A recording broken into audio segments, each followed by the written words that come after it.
Let's get the thoughts of James Fetzer. He's a professor emeritus at the University of Minnesota Duluth, joining us from Madison. James Fetzer, can you paint the picture for us of what is going on here? Because we're having this temporary asylum given by Russia.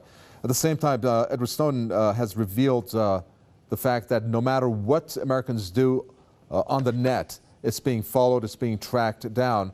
But one of the preconditions for Russia was that Snowden should not reveal any more of the spying program that the U.S. has enacted.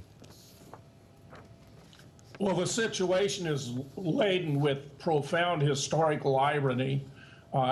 Dissidents seeking escape, refuge from the Soviet Union used to seek asylum in the United States. Now, Edward Snowden, who's been upholding his constitutional oath to preserve, protect, and defend the Constitution of the United States, has to seek asylum in Russia. The Obama administration has made more attacks on whistleblowers than all previous administrations in history. It's initiated a snitch program where members of the federal government are supposed to spy on other members of the federal government. Shades of Stalin-esque procedures. It's shocking. I believe that the American people, by and large, would agree that the Nobel Prize should be taken away from Barack Obama and given instead to Edward Snowden. And what about the fact that Russia comes out and says that this is not going to affect relations between the U.S. and Russia?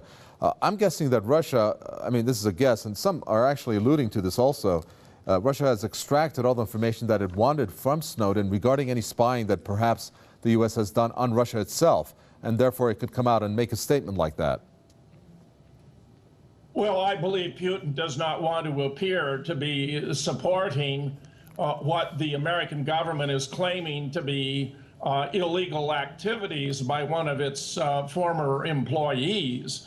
But the fact of the matter is that more revelations are emerging where the NSA has been using what's known as HOP analysis. So if it identifies a suspect, it can look not just at his phone records, but also those of everyone he calls, everyone who calls those people, and everyone who calls those people. So if the average person called 40 unique people, 3 HOP analysis would allow the government to mine the records of 2.5 million Americans when it's allegedly only investigating a single suspect. Even James Sensenbrenner, who is the author of the Patriot Act, has been outraged by this. And the recent Senate vote of 2005 to 2017, which failed by only a dozen votes, is highly suggestive. The American people are outraged by this. The situation is going to change.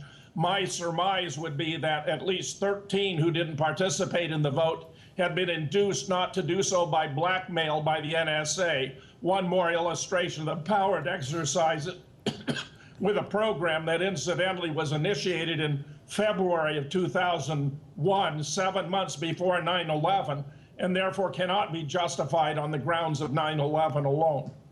Good point. Thank you very much for that. It was a pleasure talking to you. James Fetzer, professor emeritus, University of Minnesota Duluth, talking to us there from Madison.